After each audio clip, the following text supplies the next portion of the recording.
CSRA's favorite news app is now even better with easier access to local news, weather, and streaming video.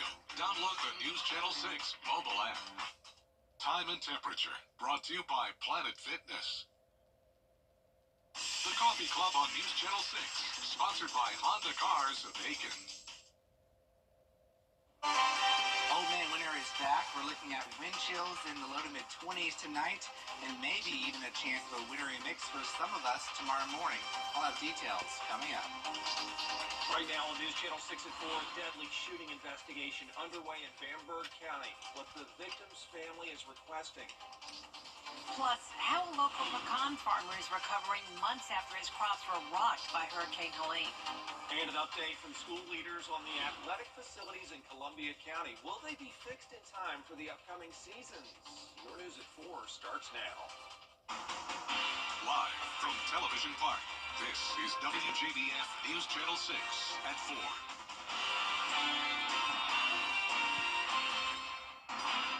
Hello, everybody. I'm Brad Mean. And I'm Jenny Montgomery. Thank you so much for joining us. Coverage you can count on begins with a Bamberg family searching for answers after a beloved husband and father was shot and killed at a gas station in Orangeburg. On February 7th, authorities responded to a shooting at Dodge's Southern Style. Officers found 48-year-old George Chris Caldwell shot to death. His wife says he was simply running an errand when his life was cut short. She asked that her face not be shown. Stopped there to get gas. He got out the vehicle to go pay for the gas. He came back to the truck, and a young man approached him. And the last words that I heard my husband say was no. And that's when I heard the gunshot. If you have any information, contact the Orangeburg Department of Public Safety.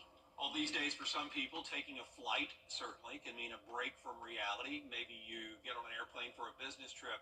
But with the recent Potomac River plane crash, leaving 67 dead, and that Delta Airlines crash just Monday up in Canada, it could leave some flyers skeptical to book a flight. But people we spoke with today say even with these incidents getting so much attention, flying is still the safest way to travel. I don't have any issues with flying right now.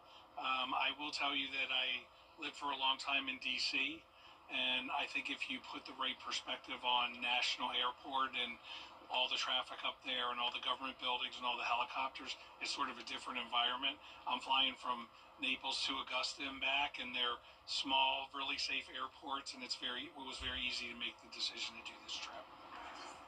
Flights from both Delta and American Airlines here are operating as usual with passenger safety, they say, as top priority. It is time now for a first look at our weather. And meteorologist Miller Hyatt is here with that busy day weather-wise. Yeah, we have a lot of clouds, Brad and Jenny, across the area as we have a storm system off towards our south, bringing some of us some winter weather, mainly in North Carolina. And as we look outside right now here at home, we're looking at a lot of clouds. We have a brisk wind, and that is making it feel even colder than the actual temperature. So notice here, we do have some rainfall across the area, no frozen precip because temperatures are well above freezing right now. 44 degrees in Augusta, 40 degrees in Aiken, cold 39 in Saluda, 45 in Swainsboro right now. This is well below average and much colder than 24 hours ago. In fact, about 16 degrees colder in Aiken. So this is noticeably colder.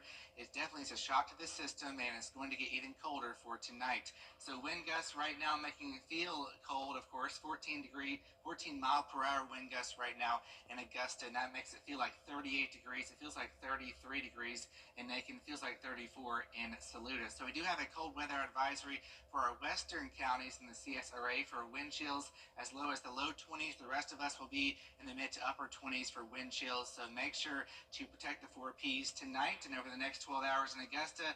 The actual temperatures will fall to around the 30 to 32 degree mark. And looking at tomorrow's forecast, like I mentioned at the top of the show, don't get too excited. We do have a very small risk of a wintry mix, mainly for our South Carolina counties, but otherwise we're all going to be dry and very cold for this time of the year in the 40s. I'll have the rest of the forecast coming up here in just a few minutes. Jenny and Brad. All right, Miller, we appreciate it. Nearly 5 months after Hurricane Helene barreled through the CSRA, local pecan farmers continue to feel the impact. Isabella Moody is live now at the Pecan Barn in Blythe, where she got an update on the recovery. Isabella? Yes, the pecan bar was only 2 weeks away from harvesting some of its orchards whenever Hurricane Helene hit. Trees full of pecans came down, hurting their crops for years to come. The orchards have around 50 to 70% of tree loss. Pecan trees can take 7 to 8 years to grow and produce their harvest. This can cause a gap of time waiting for these trees to produce crops, but they have some young trees still standing, hoping in a few years that their harvest can get back to normal. It's going to be very difficult for us for the next couple years. Once we plant some young trees, if we get everything cleaned up, that's our plan to put some trees back in. The problem is, how do you get from, planting to wait the 7 to 8 years? The Pecan Barn store has been a huge help during this time and is open Thursday to Saturday if you want to support your local farmers. Live in Blythe, Isabella Moody, WJBF News Channel 6. Back to you guys.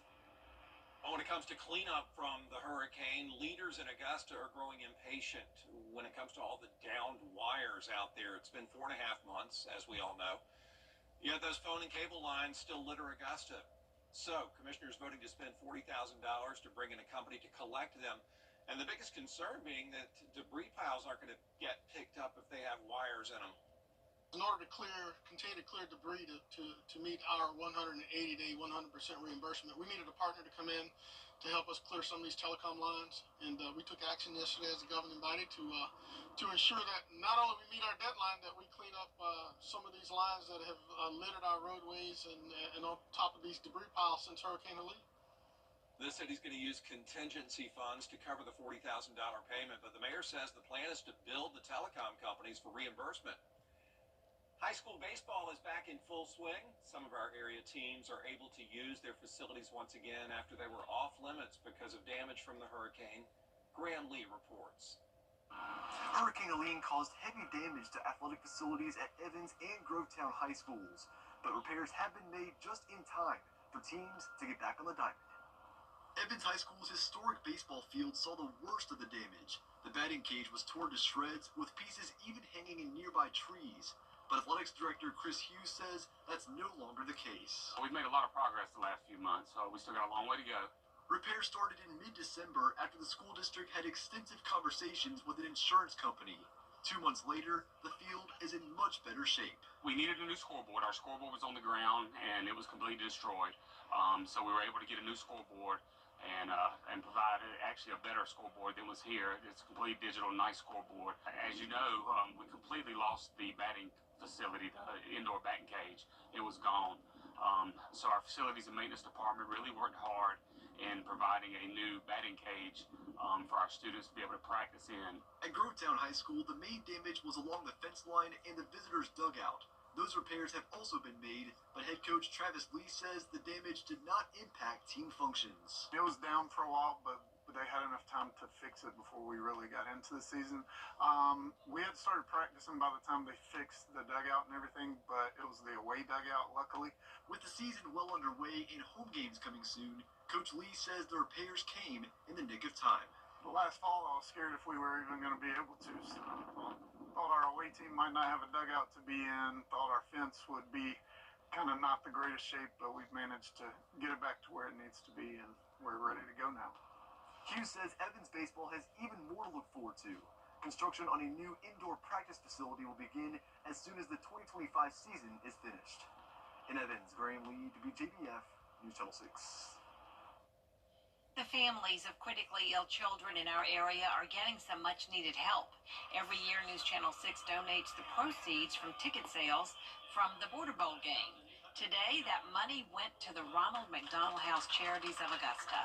And a check like this for nearly $10,000, what that means, that will take care of the entire stay for 7 different families during their time here. And that's just incredible of what that means.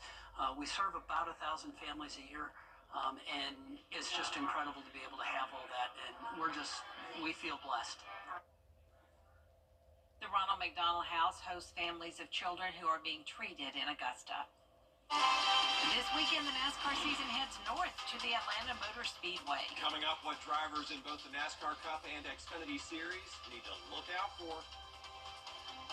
Buckle up because the roller coaster ride of temperatures continues. We're going back to near average next week, but then below average temperatures return as we begin March. I'll have details coming up. We wanted to be able to enjoy all 4 seasons, and patio enclosures helped us make that dream come true. The one and only patio enclosures. First time that when I see him, a lot of stuff came into my mind because I wasn't prepared at all. I know the first 3 months of his life were really important, and I wanted to be there all the time for him. First time he was like, "Daddy, Daddy." That was one of his first words.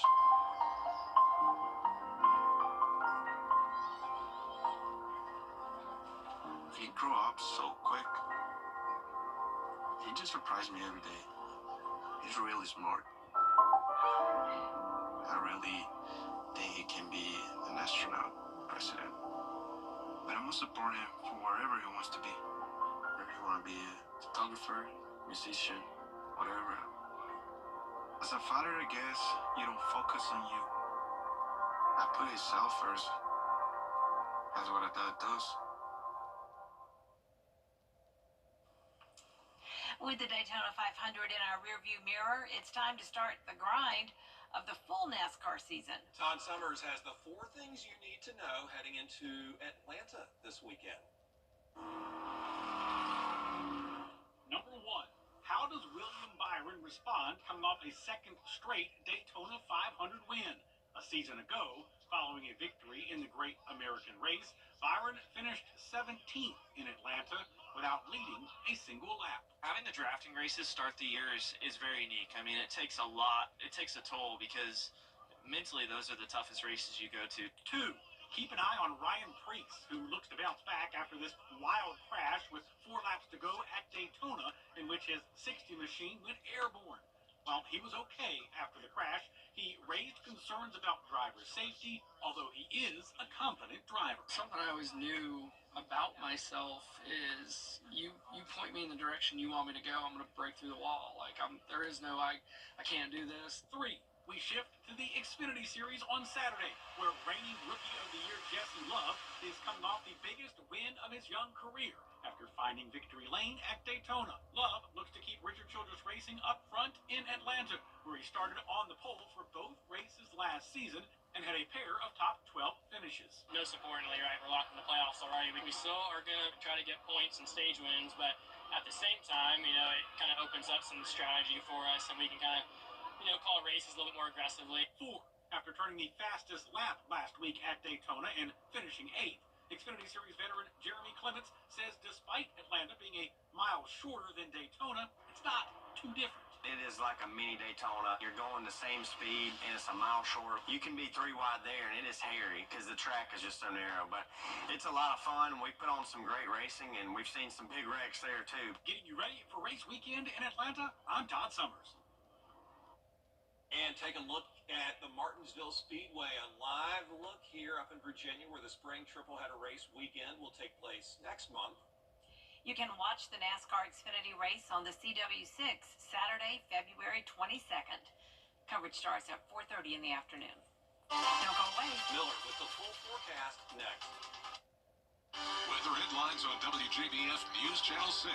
Brought to you by Hickson Roofing. If your roof needs fixing, call Mr. Hickson. If you've been injured, we take immediate action to get you the help you need. They handled everything so that I could focus on getting better. I am very happy with the settlement I received. In this economy, no treatment.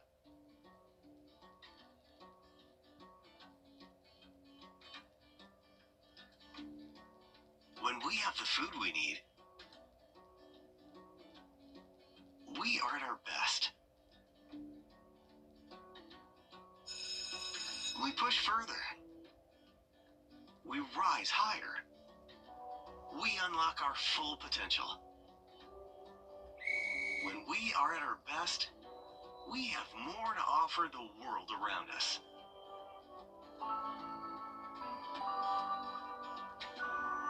When we have the food we need,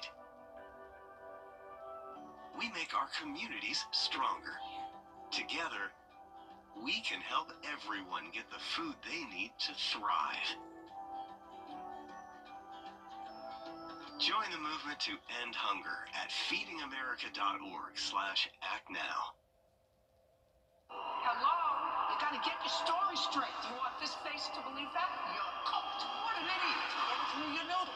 Don't give a rat's behind. That's and I'm just getting started. Bigger cases. She was lured to your apartment. Higher stakes. That's almost like kidnapping. Never seen before in teen time. In front of millions of people. Judy Justice. Weekday afternoons at 3 on News Channel 6. He's Mayberry Sheriff without a gal. Hello, doll.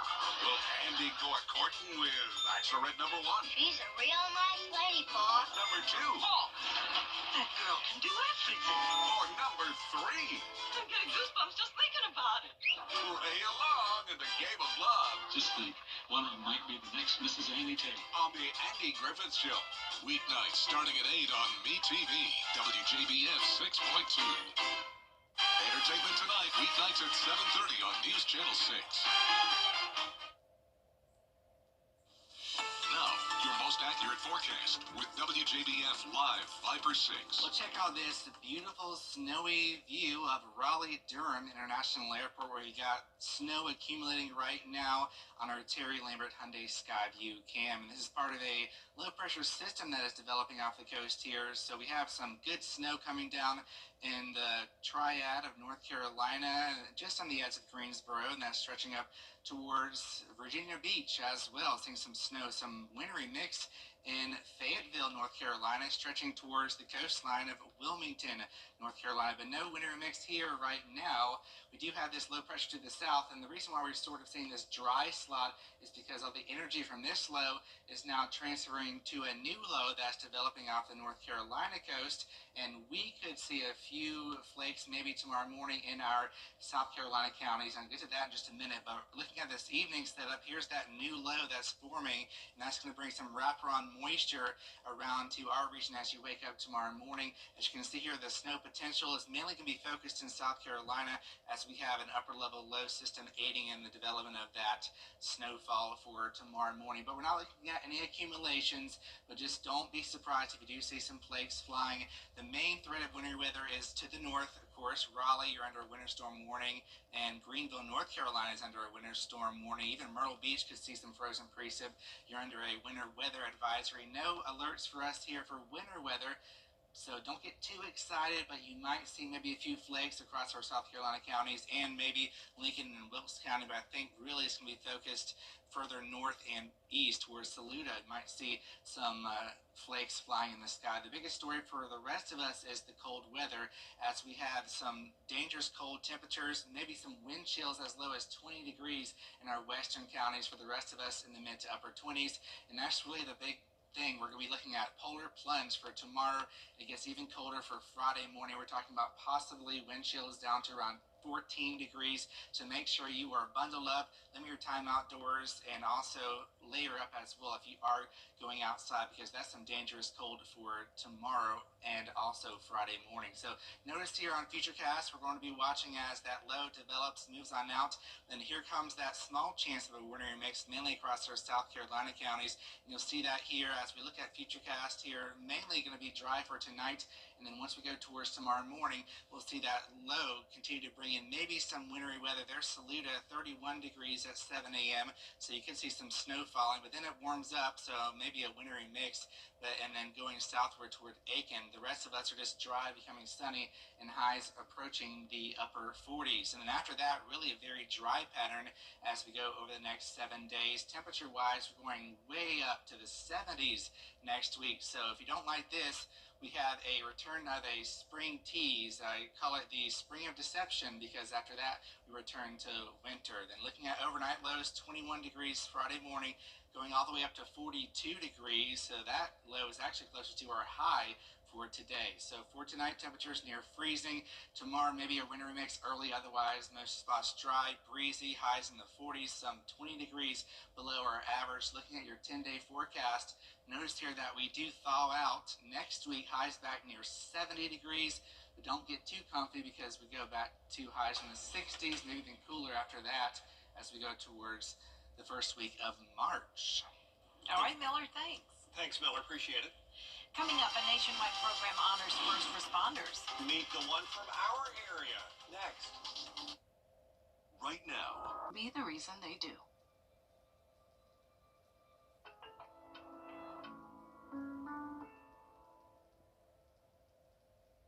Today, we bring you the profile of a hero. Marine Private First Class Gomer Pyle. Heroes come in all shapes and sizes. But this hero is a musical Marine.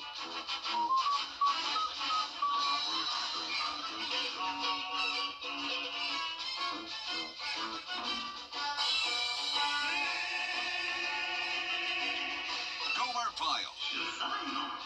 Weeknights on MeTV, WJBF 6.2. Do Good Heroes is a program within National Life Group.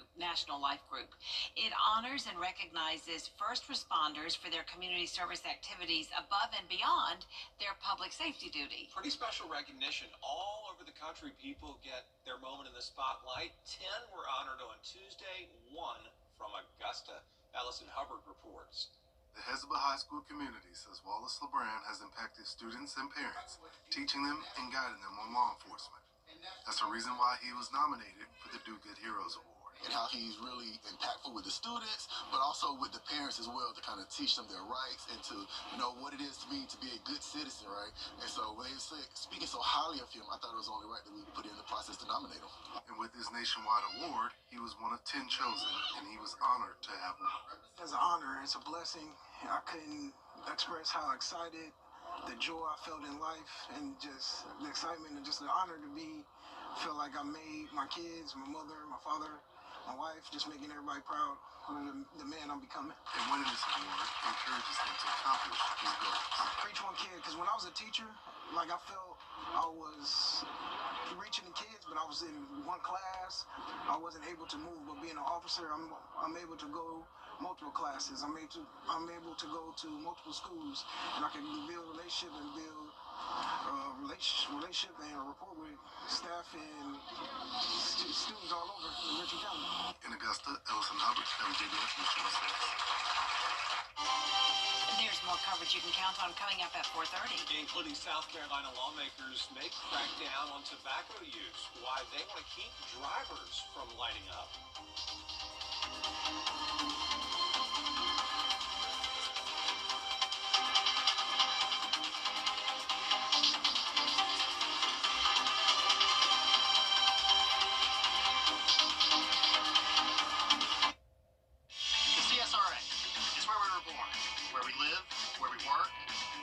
Our families. It's our home. That's why the people of the CSRA count on us after an accident. Because they know about our skill in the courtroom, how we treat clients like family, how we love this community, and the people who proudly call it home. We're just a call or click away. Injured? When you need me, call me. I'm your Augusta guy. 706-724-7224.